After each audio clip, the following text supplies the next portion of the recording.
Hindi, joke lang. Isa lang. Okay. Curiosity got the best of the young woman who lived there. She picked up the package and turned it over. Written on the top were the words, "Pass it left before it's too late."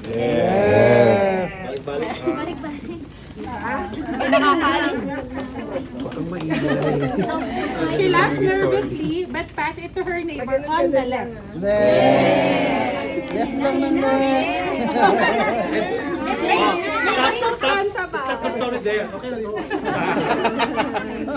Pero sana balik mo sa right. Tignan natin. The neighbor didn't want to keep it. No way. Get But this stay. thing right out of my hands. Alright. So he passed it right along the next person. Sa atin lahat. Mamaya, ito kung ano yung katabi mo yun na yun. The package seemed ordinary, but every time it has left in one place for 2 years,